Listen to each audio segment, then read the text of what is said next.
Hey, salut tout le monde, voilà ce que ça donne. La carreau de la 205 sur la Obitech STR8 NXT-E RR21 GT-E. On a dû évidemment tricher avec l'anthrax, la fixation, les pare-chocs. Je vous rappelle que cette carreau est beaucoup plus petite en gabarit que ce qui se fait en GT8 actuel.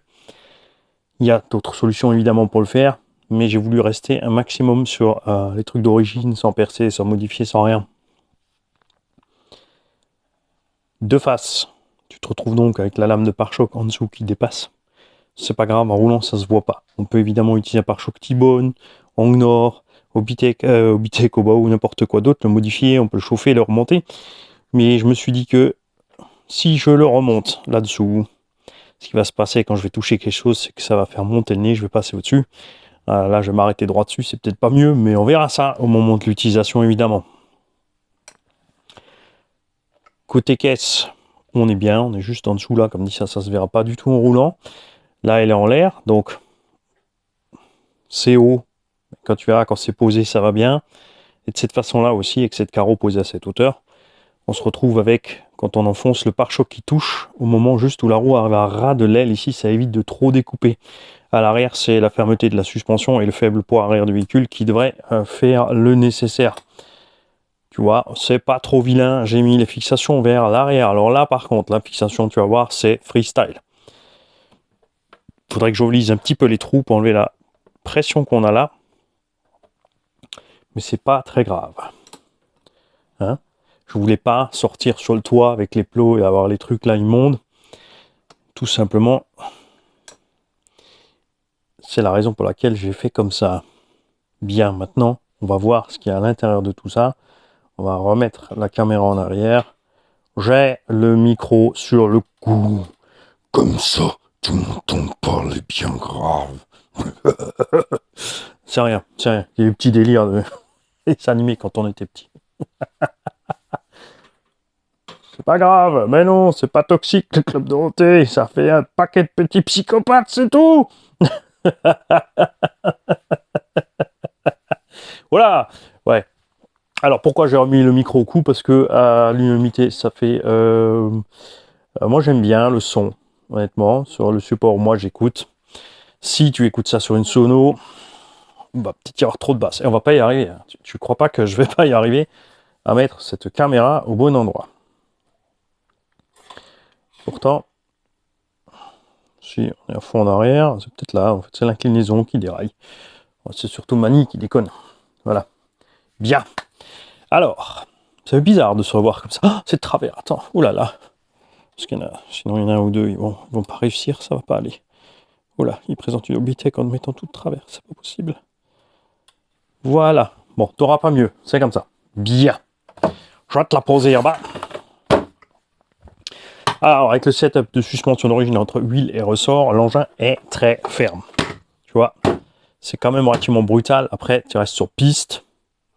Normalement, tu fais pas de saut et de trucs comme ça devrait bien se passer. Suspension avant, donc, tu vois. On va juste taper en dessous, sous la lame, au moment où les roues arrivent sur les côtés ici. À l'arrière, en roulant, on sera là. Tu vois, donc la ligne n'est pas trop moche, on n'est pas trop haut. Et par contre, derrière, on va frottouiller un petit peu, mais pour arriver là, ça va être violent quand même, parce qu'en roulant, on ne devrait pas dépasser ça. Vu la fermeté de l'huile à l'arrière, ça devrait être pas trop mal. Bien. Moi, j'aime bien. Les roues, ça dépasse à mort. Ça fait tuning pour les jeunes de l'époque, où on mettait les élargisseurs à fond la caisse, les butées de suspension pareil pour pas les frotter. Petit message pour RC Commutateur 83, alias Switchman. Regarde où il est le switch du Castle Mamba. Poubelle. Parce que oui, j'ai mis un combo Castle Mamba Monster 2200 kV à bord, donc un 42-74 de l'ancienne génération sans capteur, le vrai gros méchant Castle Mamba Monster qui emmène des MT genre Erevo et HP Savage Flux à 90 en utilisation normale. Bien sûr, ça bouffe du jus, c'est clair, c'est jouable. Ouais, ça, tu vas voir, je vais t'expliquer, je vais m'approcher, t'en fais pas. Alors, j'ai dû modifier devant le pare-choc. On a coupé évidemment les côtés. faudra encore couper un petit bout, hein, c'était juste pour poser la carreau. Parce que là, quand je vais braquer, ça va tourner, ça va toucher forcément. Pour décaler les plots à l'arrière, tu vois, je les ai mis complètement derrière. On a repercé les mousses, on a mis la mousse complètement en arrière, donc ça rase sous la carreau ici. Et on a fait un trou de plus dans le plastique, on l'a retourné celui-là. Parce que sinon, évidemment, le patin supérieur ne sert à rien. S'il n'est pas fixé, on va nouveau enfoncer le pare-choc, on va nouveau craquer le pare-choc. Donc, comme dit, je suis définitivement pas fan de ce truc-là en haut, on a lu. Je préfère la solution. Tous les autres ont mis un truc en plastique flex. Bon, voilà. C'est comme ça.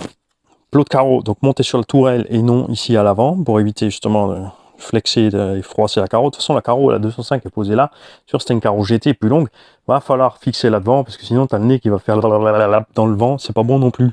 Mais ajoute vraiment ce support devant, de toute façon il est fourni avec.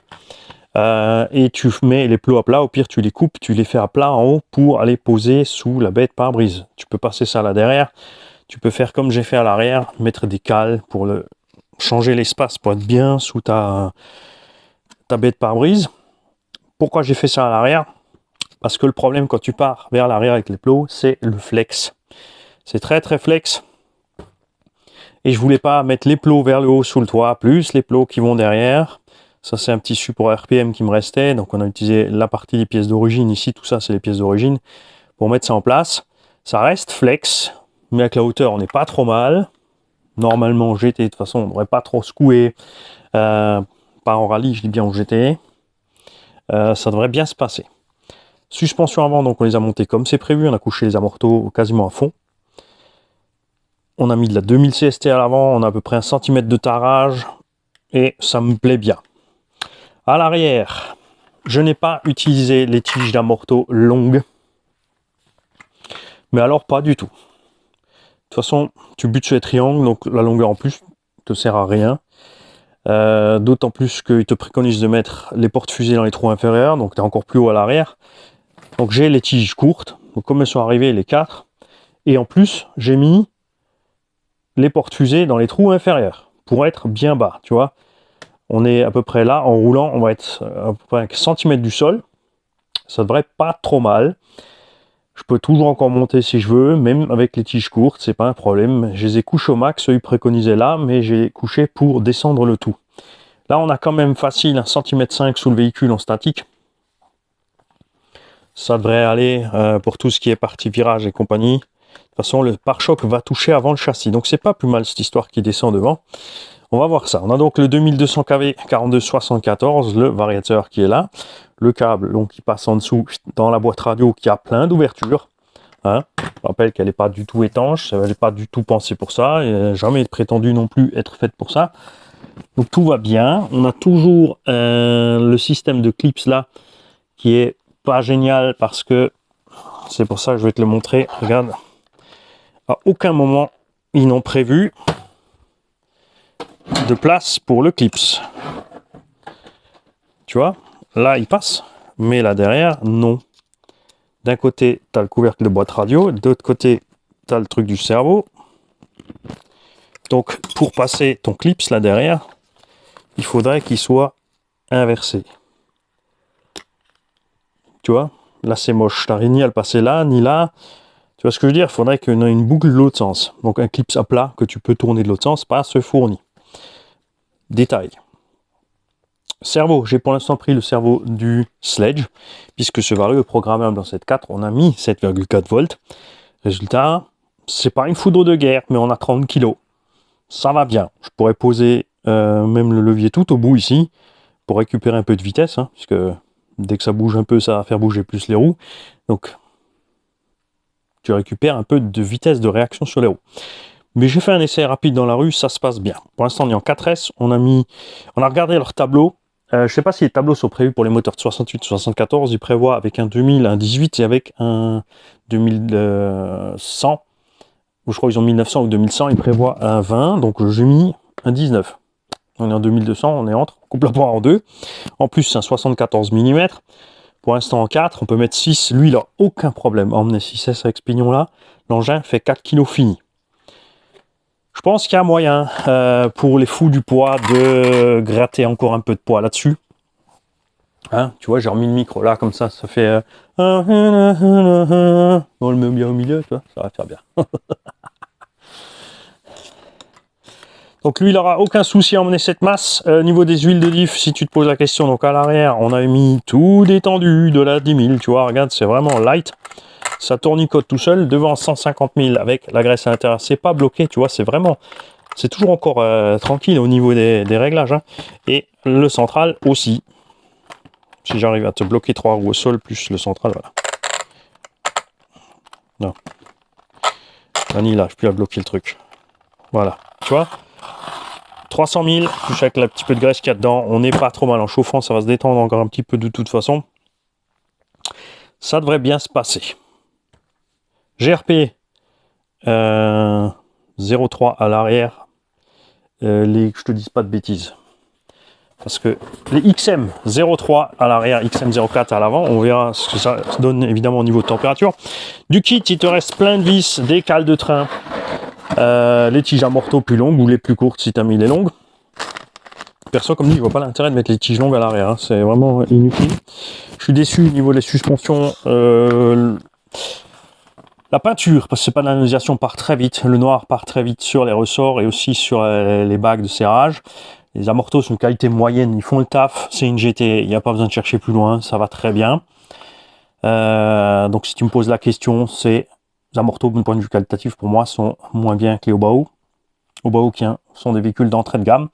Là on est quand même sur un engin où ils n'ont pas hésité à écrire The Spirit of Excellence. Je vais être un peu plus critique avec cet engin, pas parce que c'est Obitech, pas parce que c'est français et que on aime bien que les Français fassent mieux que les autres, mais à cause du prix. 550 € le kit, 100 roues, 100 carreaux. C'est pas aussi cher que les autres, mais finalement on n'est pas loin. On a une centaine d'euros du prochain concurrent.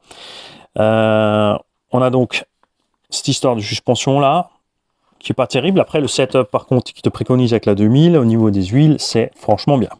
Ça me plaît. La visserie de qualité moyenne, on a des bizarreries comme des vis fendues ici, alors qu'on a des vis à tête cylindrique là. Là, ils les ont traitées avec l'espèce de traitement marron aussi, pour qu'on ne sait pas, parce que là, elles sont tout simplement en 12-9, ou au moins en peinte en noir. Donc, c'est pas nécessaire de mettre autre chose ici que de l'empreinte hexagone, machin. Elles sont très longues, elles dépassent plus de 5-6 mm de l'autre côté dans le vide. Esthétiquement pas super. Je suis pas fan des cales en plus là que tu peux mettre. Alors oui, tu peux ajuster quoi, un demi-millimètre devant derrière ici au niveau des triangles. C'est pas un ajustement, ça pour moi c'est une erreur de moulage qui a été rattrapée.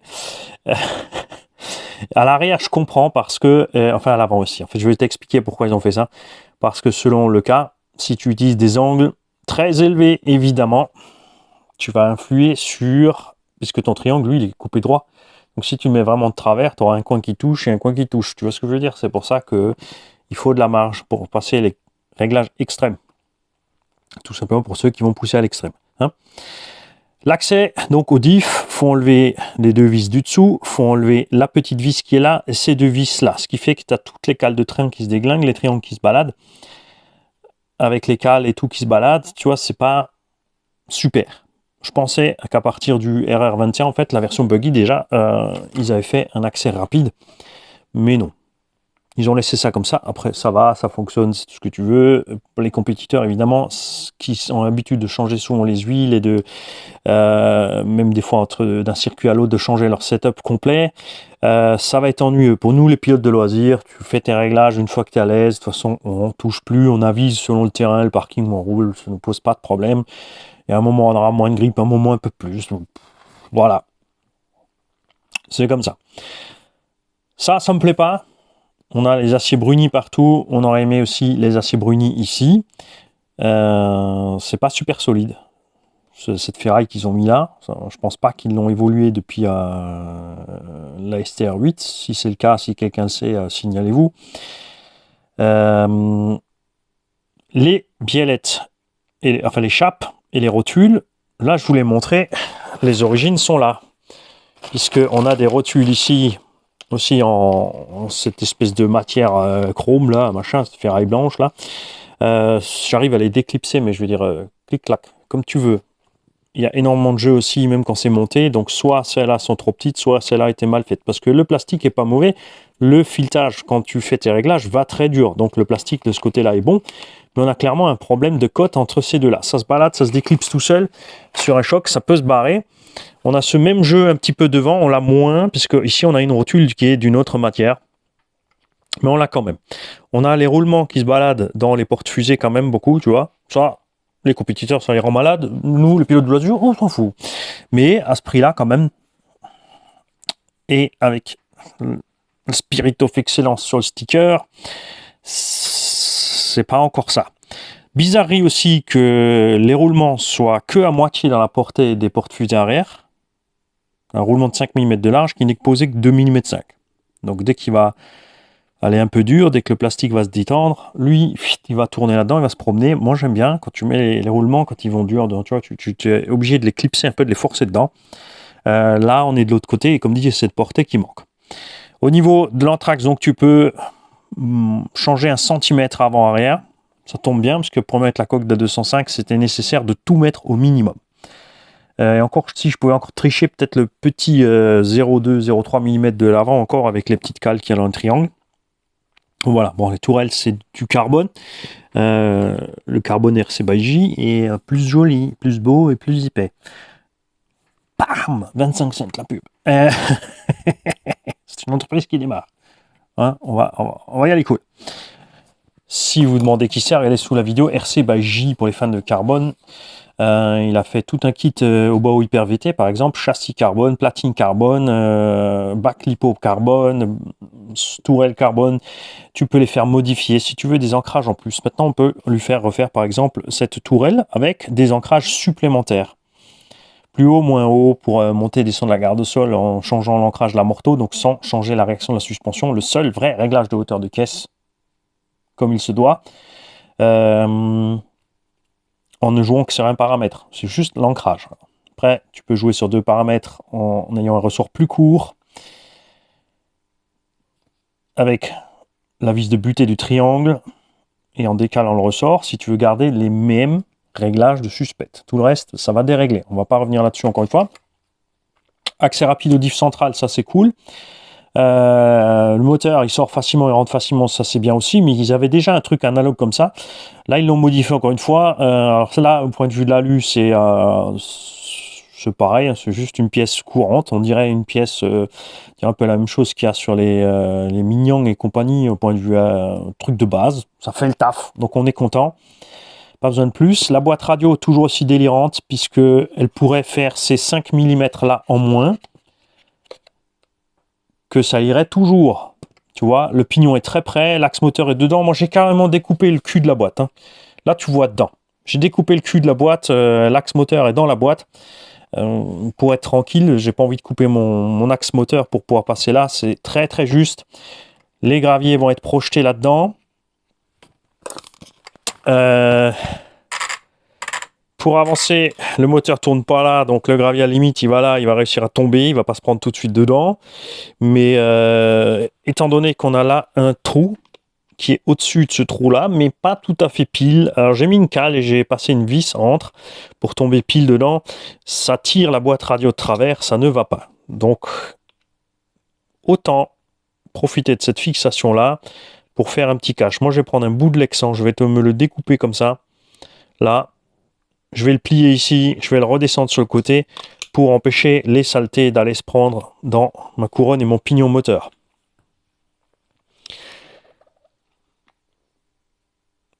Fixation de cerveau, pas de mystère. Hein. Selon le cerveau, tu es très près ici du renfort. Résultat, le câble qui sort de côté sur le cerveau, selon la hauteur il sort, parce que dans le temps on n'avait que le cerveau qui avait le câble qui sortait en bas. Maintenant il sort au milieu, il sort machin. Donc là, c'est très très juste, ça presse dessus, tu arrives à le mettre quand même, mais tu es coincé dessus. Hein. Les cardans passent très près ici des supports, des renforts de train avant-arrière, ça va toucher. Garanti, ça va frotter. J'ai fait 50 mètres dans la rue, j'ai déjà la trace. Je sais pas si tu vas le voir à la caméra. Ici, c'est pas un reflet, on a déjà la trace du plastique qui allait frotter. Devant faire la même chose, surtout avec le flex du châssis, puisque le châssis est d'excellente qualité, mais les renforts sont simples, même s'ils vont relativement loin. On a toujours, tu vois, regarde ce gros flex ici, du châssis. Plus les suspensions sont dures, plus on va flexer le châssis. puisque tout ce que la suspension n'encaisse pas va aller se mettre dans le flex. Du flex, c'est bien quand tu as faible grip, quand tu as beaucoup de grip, des pneus très performants, des suspensions très dures. Sur un bon terrain où tu as du bon grip, ce sera préférable d'avoir un engin un peu plus rigide.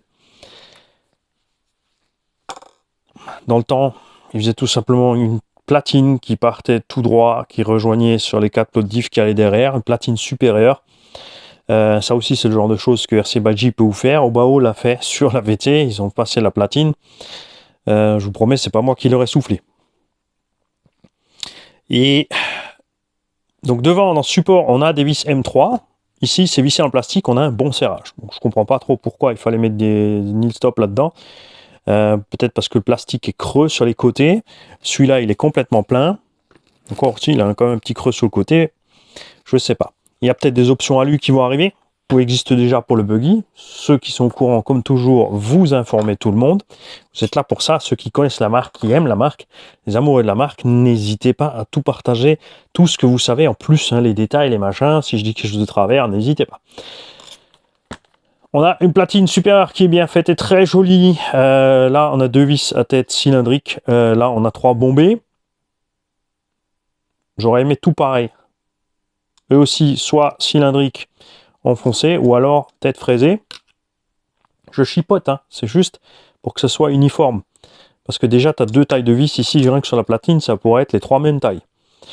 Par exemple. Au niveau de la direction, avec leur corne de cerveau à eux, c'est prévu avec la biellette fixée en dessous. Je n'aime pas ça parce que souvent c'est très juste entre la corne de cerveau et le cerveau. Selon comment il fait le boîtier de cerveau, ça va aller frotter, c'est pas pratique. Donc moi je suis passé sur un palonnier standard. J'ai mis une cale en plus ici pour qu'on n'ait pas un angle complètement fou. Évidemment, si la biellette est complètement de travers, ça va pas non plus aller parce que ça va toucher là et là. Je mets juste 5 mm de plus, donc forcément une vis aussi plus longue. Résultat, on est très bien. On a beaucoup globalement de nil stop M3 de 3 mm un peu monté partout dans les cellules, les machins, les plastiques, les trucs. La boîte radio, là c'est le plus fou puisqu'il y en a 1, 2, 3, 4, 5, 6 vis, 7 vis. Juste pour fixer en haut, on a en bas 1, 2, je crois 3 vis uniquement. 1, 2, 3. Il y en a une qui a un petit nil stop de l'autre côté, les 2 autres, les 4 autres sont en plastique, pardon, il y en a 3. Celle-là, elle est dans le puits, dans la petite patte en alu devant. Ça, c'est dans le plastique directement, ça, c'est dans le nil stop. Ça, c'est dans le plastique. Celle-là est dans un nil stop. Cette boîte radio doit être remise au goût du jour. Ça doit être retravaillé. Moi, je suis pour qu'on s'en serve, si déjà, de la faire plus haute ici et qu'elle intègre le cache transmis. Si cette boîte ici montait toute droite ou avec une belle forme, un peu échancrée comme ça, là, et qu'elle avait une espèce de cloche posée, tu vois, avec la boîte pour fermer tout ça. Là, tu laisses ouvert, évidemment, comme dit, ça t'empêche pas de faire un compartiment devant les récepteurs. Ils n'ont plus besoin d'avoir un compartiment aussi gros. Donc cette boîte pourrait être plus compacte. Elle pourrait intégrer un petit cache ici. On pourrait l'intégrer ici, le cache avec le diff, et faire une boîte plus compacte. Ça irait très bien. Ça, on aurait moins de millimélo ici, plus de simplicité à ce niveau-là. Le reste de la méca, éprouvé, ça fonctionne. Ces biellettes là sont plus grosses par contre que ce qu'on avait à l'époque sur les ST8, sur les STR8 Rally Game, qui se pliaient très rapidement. On a des grosses barres stables qu'on n'avait pas non plus dessus à l'époque. La transmis, on va voir ce que ça donne. Comme dit, j'ai pas encore des huiles trop épaisses. On a quand même des pneus qui ont déjà du bon grip. Ça va quand même déjà un peu taper plus sur la transmis. N'oubliez pas avec les GT, des fois ici bloqué carrément au milieu, 300 000, 500 000 à l'avant. Il y en a qui vont 1 million, 2 millions. Tout ça, ça stresse évidemment plus les axes de transmis, les noix, tout ça. Pare-choc, donc on en a causé au niveau de la carreau. D'avoir fait ce rail en alu, c'est overkill. C'est beau, mais c'est pas prévu si tu as un changement de longueur de carreau. Il n'y a pas d'adaptivité en fait. Hein. Tu es coincé devant, après il faut couper la mousse ou il faut te débrouiller autrement pour réussir à en faire quelque chose. C'est très bizarre pour tout le monde que ce pare-choc redescend sur l'avant. Comme dit dans mon cas maintenant avec la 2.5, c'est pratique puisque je vais toucher ici avant d'aller enfoncer mes ailes. Et en virage, pareil, je vais aller frotter ici mon pare-choc sur les côtés avant d'aller attaquer mon châssis en bas dans les virages ici, dans les coins là et là. J'aime bien ça, ça dépasse un petit peu, ça aurait pu même dépasser un peu plus pour protéger un peu les coins du châssis. On a ici les trous, ça c'est malin pour aller atteindre les vis de l'autre côté pour le réglage de garde au sol sans s'encombrer. Ça c'est cool. Ça, on en a parlé, pour moi, ça irait très bien avec un pare-choc skid, donc uniquement ces 4 vis. Ça n'aurait pas été nécessaire de faire un châssis spécifique à la GT et d'ajouter ce truc-là. On aurait pu rester normal avec un pare-choc qui reste un peu plus droit, qui intègre un skid. Ma foi, voilà. La qualité des plastiques, on verra en utilisation. Les vis, je dis, voilà, c'est moyen. Les roulements, on verra après utilisation. Je suis confiant pour le roulement, pas de souci. On n'avait déjà pas de souci à l'époque, spécialement avec, donc il n'y a pas de raison que ça ait changé. Et voilà, moi j'ai viré l'orange pour mettre du truc noir. J'ai un palonnier de cerveau rouge parce que j'avais plus de palonnier de cerveau noir. Ça arrive. On mettra un noir dessus, je voulais tout passer en black. Tout simplement. Les chapes et les rotules Arma. J'ai pris des chapes Arma, des rotules Arma, parce que c'est ce que j'avais sous la main qui traînait dans mon tiroir. Là, j'aurais pu monter des hauts, ça traînait dans le tiroir, je suis tombé sur ceux-là en premier. Je te donnerai pas la référence, je te donnerai pas les références des rotules, je te donnerai pas le lien de la page sur lequel tu peux le trouver au meilleur prix avec un code promo. Tu te démerdes. C'est ça le modélisme. Moi, je t'ai donné un exemple, il y en a plein. Toi, tu seras peut-être content que les origines. Moi, clairement, ça va pas. Je voulais pas prendre le risque d'attendre que ça se déclipse sur le moindre choc en roulant. Pour aller me mettre la voiture dans le décor. Je suis déjà assez doué pour la mettre dans le décor moi-même, donc ça va.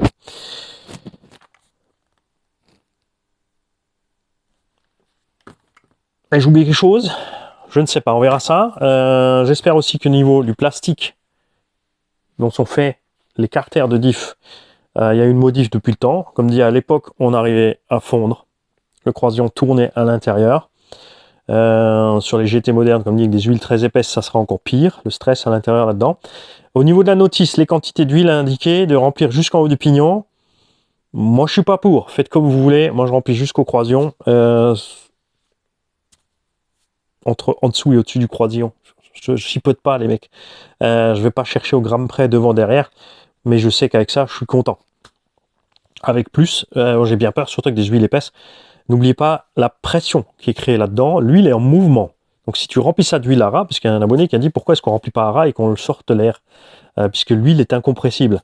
Le problème, c'est quand tu vas faire ça, quand ça va être en mouvement, tu vas augmenter la pression interne dans le diff et tu vas arracher les vis du carter. Je peux te le dire, c'est garanti que ça arrive, puisque ça nous est arrivé à tous sur plein d'engins, notamment HPI Savage. Tu veux mettre de l'huile bien dure, lente, tu fourres bien ça dedans, tu fermes ton carter et rac, t'arraches tout. Donc méfiez-vous, n'en mettez pas trop. Ceux qui ont essayé avec le niveau préconisé ici, qui sont contents, signalez-vous les gars, signalez-vous. Comme dit, moi j'ai fait l'expérience que quand tu le mets jusqu'en haut du pignon, avec le planétaire qui se met encore dedans, ça fait énormément de volume et ça peut poser problème. Donc, et je veux dire 99% des marques du marché parlent toujours dessous, au-dessus du croisillon, mais c'est la première fois que je vois dans la notice que je vois que le niveau est aussi haut. Bien, on a des vis aussi. Je parle pas seulement de la qualité, des vis, c'est ce que j'ai oublié. Là, il te donne une vis qui ne prend pas dans le nil stop, c'est trop court.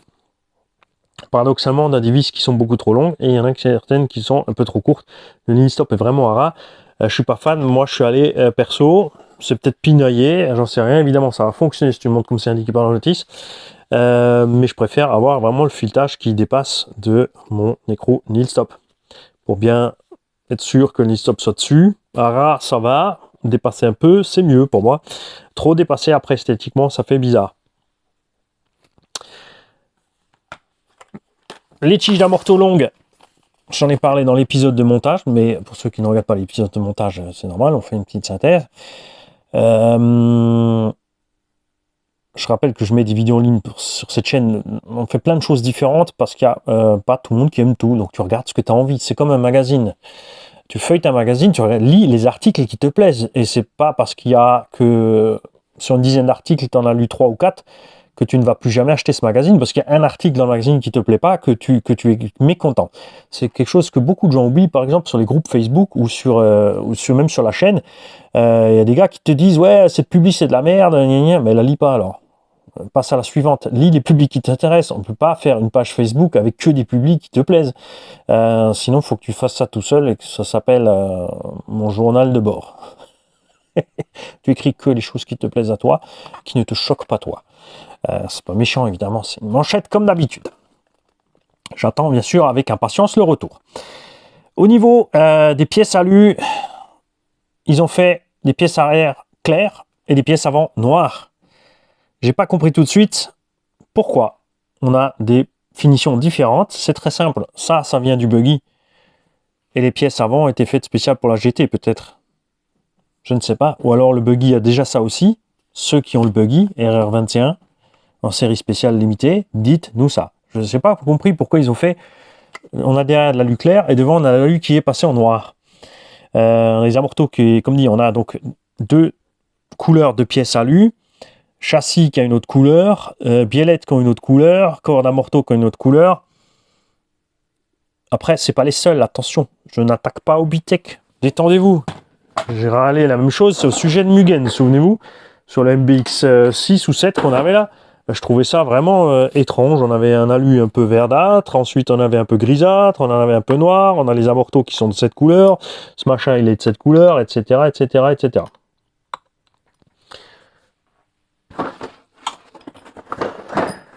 Je trouve que ça fait un peu harlequin, tu vois, quand tu mélanges trop de couleurs. Le reste, on verra à l'utilisation, ceux qui la roulent déjà. Si vous avez envie de partager votre setup, partagez-le. Dites-nous ce que vous avez essayé avec lequel vous n'étiez pas du tout à l'aise et ce que vous avez essayé avec ce que vous êtes à l'aise, ce que vous préconisez, ce que vous avez l'habitude de faire. Si vous avez déjà plusieurs GT et de l'expérience, n'hésitez pas. Partagez avec tout et tout le monde. Hein. Ces vidéos sont faites en poste de partage. C'est pas j'ai raison, je te dis comment il faut faire. Et ensuite, toi, tu me dis, mais j'ai fait ça et je vais corriger comme ça. Non, non, non, non. Tu me dis, moi, je roule comme ça, j'ai fait ça, je suis content. Moi, je roule comme si j'ai fait ça, je suis pas content. Moi, j'ai fait comme toi, ça me va pas du tout. Donc, du coup, j'ai fait ci et ça va beaucoup mieux. Parce que il y a plein de gens qui roulent de façon différente, sur des terrains différents, avec des pneus différents, des réglages différents. Et moi, j'aime voir toutes ces possibilités-là. Pour l'instant, comme dit, j'ai commencé souple avec les huiles parce que j'ai fait ça en GT tranquille avec la coque de 205, en 4S, le pignon assez gros pour avoir une bonne vitesse en 4S. Évidemment, si je veux bombarder, je peux mettre 6, mais ça sera peut-être pas avec la coque de 205. Quoique, moi, j'aime bien que ça serve. Je suis pas fan des trucs d'étagère. Moi, il faut que ça serve et quand c'est usé, bah, c'est fini. C'est vendu en shrapnel. Bien, nous verrons donc tout cela. Je suis un peu déçu parce que justement, on te vend Spirit of Excellence. On a un prix qui est quand même déjà plus élevé que au Bao et Hong Nord, mais on n'est pas encore. Alors évidemment, dynamiquement, j'ai aucun doute que dynamiquement, ça va super bien se passer avec cet engin. Comme dit, j'ai fait un essai rapide dans la rue, ça va très bien. Ils ont pensé à ceux qui roulent en 2x2S avec les prises pour avoir la place de connecter. Tu mets tes 2S debout, tu as un connecteur qui sort là, l'autre là, et l'autre à la place là. Ça, c'est cool. Le bac à batterie aussi, d'ailleurs, est bien fixé. Il y a 4 vis M3 dedans. Le plastique est bon, on a du bon serrage. Ils ont eu la bonne idée, contrairement à Arrma, de mettre les vis de fixation à l'extérieur du bac. C'est un détail qui peut paraître anodin, mais c'est génial. Pourquoi? Parce que tu peux mettre des vis bien longues, qui tiennent bien, qui prennent bien dans ton bac. Chez Arrma, tu as du 3x6, 3x8. Quand c'est arraché, parce que le plastique n'est pas terrible chez Arrma à ce niveau-là, eh ben, tu es emmerdé. Franchement. Alors que là, tu as de la place. Tu peux mettre des vis encore plus longues. Tu peux même mettre des Nil Stop M3 de l'autre côté si tu veux passer à travers. Ça prend un peu de place sur la lipo, évidemment. Hein. Ça rapetisse le bac côte intérieure. Mais franchement, bien joué. J'aime particulièrement la platine ici pour le Vario où tu peux fixer tout et n'importe quoi comme Vario. Donc double face ici, il y a plein d'endroits pour mettre des réalisants si tu veux. Pour faire là, comme dit, comme toujours, tu vois, c'est pas serré. Hein, c'est une simple ceinture de sécurité au cas où. C'est fixé avec 3 à 4 vis. Donc selon les Vario, tu peux pas mettre toutes les vis. C'est pour ça qu'ils ont fait autant de fixations. Là j'en ai 3, ça suffit largement pour tenir le Vario. Ils te livrent 4 petites rondelles élastiques pour mettre en dessous. Ça j'aime beaucoup.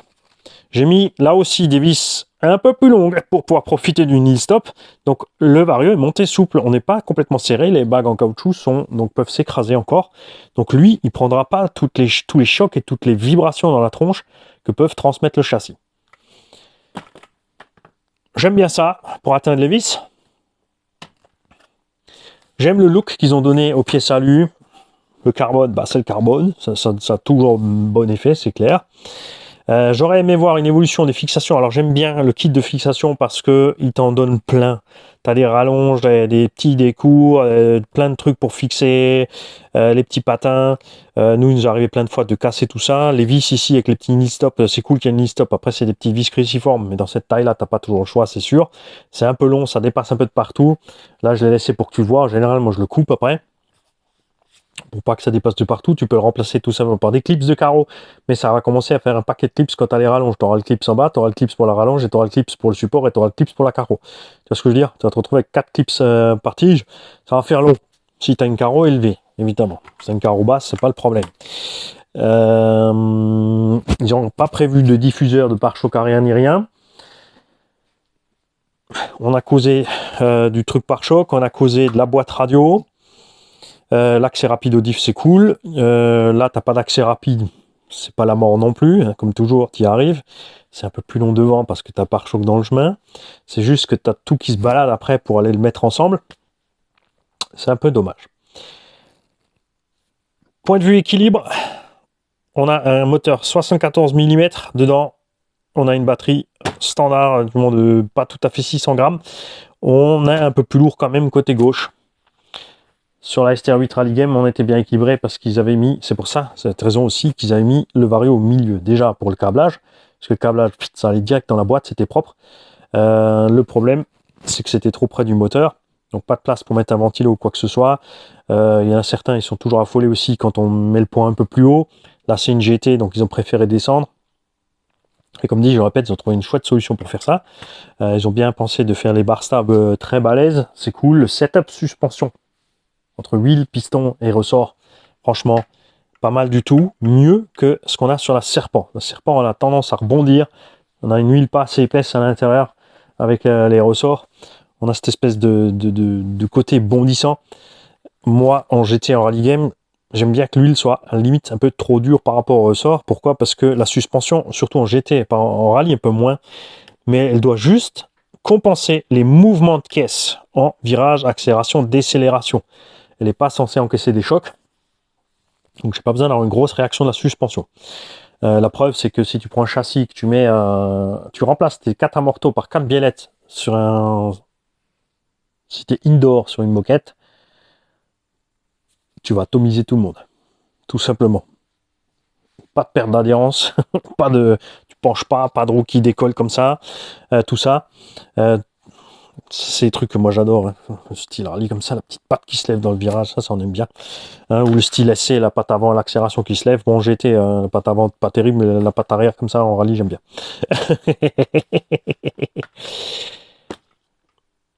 Est-ce que j'ai oublié quelque chose? Non.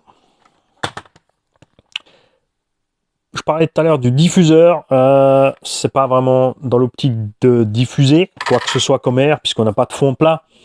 C'est certaines marques l'utilisent comme aileron interne. L'air qui passe en dessous se reprend dans le diffuseur, et le diffuseur, lui, il a carrément un angle à 90 degrés en haut. En fait, dessus, le diffuseur est plat, l'air se prend dessus, et c'est un aileron qui est intégré en dessous. Toi, tu découpes ta carreau à l'arrière pour laisser sortir l'air qui se prend là-dedans, et tu te retrouves avec un aileron interne, tout simplement. Pour le véhicule, ça sert aussi de pare-choc arrière pour éviter sur certaines carrosseries, c'est vrai que ça arrive, hein, tu roules, le titre rentre à l'intérieur, pour éviter d'aller te prendre la carreau dans les roues et tout, d'avoir un petit pare-choc, un petit maintien arrière, ça ajoute du poids. Ça ajoute du poids, donc certains n'aiment pas parce que c'est plus lourd. En GT, de toute façon, on est déjà relativement plus lourd parce qu'on a le gros pare-choc devant, on a la grosse carrosserie. Là, fini, on est à 4 kg avec la 4S. C'est un poids raisonnable pour un engin de ce gabarit-là. C'est pas mal. Pour les difficiles du poids, il y a moyen d'économiser encore du poids. Donc forcément, bon, le Vario Mamba est léger, mais si tu mets un petit Vario 4S nouvelle génération, il est relativement léger. Un moteur 68 un peu plus léger à jouer. La batterie plus légère, tu prends une Superlight ou une Shorty dans les 400 grammes. Hein, moi, je roule aussi avec les bashing, ils font 400 grammes pour ça, c'est à peu près 550 grammes. Donc, il y a moyen de descendre le poids. Il y a moyen de descendre énormément le poids chez tous les constructeurs sur les suspensions. Ils ont tous mis des suspensions avant de buggy, donc on a des amortos relativement longs qui ne servent à rien. On travaille sur ça, après on touche. En virage, ça sert à rien d'aller plus loin non plus, c'est les côtés de châssis qui vont toucher. Donc il n'est absolument pas utile d'avoir des amortisseurs aussi longs, il n'est pas utile non plus d'avoir des amortisseurs des gros, 17, 18, 19, 21 mm de diamètre. On est sur un tout petit mouvement d'huile ridicule, on n'a pas de flux, de toute façon ça va chauffer avec le soleil qui va taper à la carreau et la piste, de toute façon ça chauffe. L'huile silicone a des propriétés bien plus intéressantes que l'huile minérale, donc montée en température, tout ça, le changement de réaction est minime, donc ça ne sert pas vraiment à grand chose d'augmenter le volume à fond de ces suspects. On est content qu'ils aient mis des roulements 16 par 8 par 5 partout. Ça, c'est cool, parce qu'il y a des marques qui ont tenté, comme S-Works, de mettre des roulements plus petits pour des raisons de poids, être à la lie dans la boîte plastique qui est dans le boîtier normal. Résultat, ben, ça tient pas. C'est pas assez endurant. Le 16 par 8 par 5, c'est vraiment le minimum en 1/8 comme ça, des engins de 3,5 à 4 kg. Sur les truggy, tout ça, les engins plus gros, ça passe encore, mais dès que ça devient des poids lourds de 6 kg et des brouettes, Sledge, Creighton, Chronos et les MT, déjà là, les 16, 8, 5 sont déjà sur la limite supérieure de ce qu'ils peuvent encaisser. Mais là, on est bien. Plus petit, non. Je suis bien content qu'ils aient pas mis des roulements plus petits sortis de diff et entrée de diff comme le font certaines marques. C'est vraiment un truc qui m'ennuie. 16 par 8 par 5 partout, c'est standard, c'est cool. Tu peux acheter des packs de 20 chez Kanzen. Les packs spéciaux rentrée, c'est 20 balles les 20 roulements. Voilà, t'es tranquille, 1 euro le roulement, de bonne qualité, c'est cool. Après, il y a bien sûr ceux qui vont explorer plus loin pour le côté compète, qui vont mettre des roulements de meilleure qualité, genre Boca Bearings, tu as des roulements haute vitesse qui sont huilés. Des roulements qui sont prévus pour tourner à 50-60 000 tours, très légers. Il y a ceux avec les billes hybrides céramique, je sais pas quoi, des roulements pas étanches pour pouvoir les huiler par l'extérieur. Ce genre de choses. Et du coup, là aussi, c'est bien quand tu as 16 par 8 par 5 standard partout, au lieu d'avoir 15 000 tailles de roulement, parce qu'il y a des tailles de roulement qui ne sont pas courantes, qui coûtent tout de suite 3 à 4 fois plus cher. Il y a des roulements parce qu'ils sont dans une taille spéciale qui vont te coûter 10 euros, là où un autre coûtera 2. Donc c'est franchement cool d'avoir standardisé ça. Voilà. On verra sur la piste. Comme dit, du point de vue dynamique, ça sera pareil à rouler avec la VT avec les mêmes réglages, je pense. On aura peut-être une différence entre châssis, machin, on verra ça. À voir si Obao va nous sortir la VT2, donc la VT mais avec le train avant à rotule, pour gagner un petit peu sur la direction. Pour moi, pour l'instant, la VT chez Obao reste la reine de la catégorie parce que 250 à 300 euros le châssis à poil. Ils te livrent des roues qui ne te servent pas trop grand chose à part faire quelques tours de roue, tu as au moins déjà une carreau avec. La qualité du matos est bonne, ça s'use pas spécialement vite et avec, comme dit, les réglages adéquats, tu fais les mêmes chronos que les autres. Donc, c'est pas la peine de chercher trop loin, vu le prix du châssis. En plus, tu peux te permettre encore de prendre après justement tout le matos RC by J derrière, de tout passer en carbone encore, comme l'a fait Seb, de te faire une belle peinture LB Painting et tu seras dans un budget acceptable. Là, on est sur 550 euros. Faut compter 20 euros le train de roue, enfin 20-21 euros, donc 40 euros le train de roue. Une carrosserie, t'en as vite pour 50-60 euros aussi. Après, il te faut encore l'électronique, évidemment, il n'y a pas de mystère. Comme toujours, 1/8, tu démarres, tu es parti dans les 800-900 euros. Tout simplement. Chez Obao, tu vas pouvoir t'en tirer à 550-600 de base. Et la seule différence, puisque tu mets la même électronique à bord, c'est juste le prix d'achat du matos au départ. Et la plus grosse différence, toujours, c'est beau ou pas beau pour toi. Moi, j'aime bien comme ils ont fait ça esthétiquement. On verra à la méca si elle tient les promesses par rapport au prix. Tu vois ce que je veux dire? Si on va être content par rapport au prix-prestation, tout simplement. Niveau solidité aussi des plastiques, tout ça, et de l'endurance des diffs. J'ai hâte de voir ça. Donc ça veut dire au moins une cinquantaine de packs avant de rouvrir et de regarder dedans. Je vais essayer de me contenir et de faire les 50 packs en 4S, tranquille, détendu.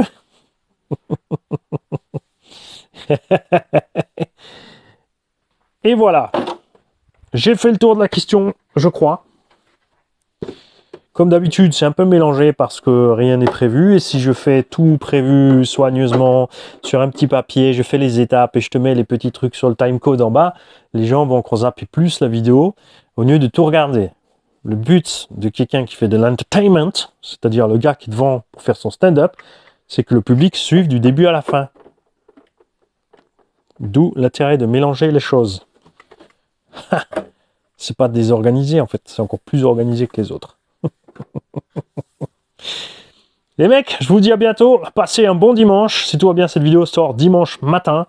Non, j'aurais dû réussir à passer toutes les étapes de montage dans la semaine. Si c'est pas le cas, c'est pas grave, on aura une petite dernière encore dans la journée ou dans la semaine qui vient. Si j'ai plus d'étapes que de jours dans la semaine, mais je crois qu'on s'est retenu à 6 et là c'est bien effectivement bien la 7e. Les gars, bon dimanche à tous.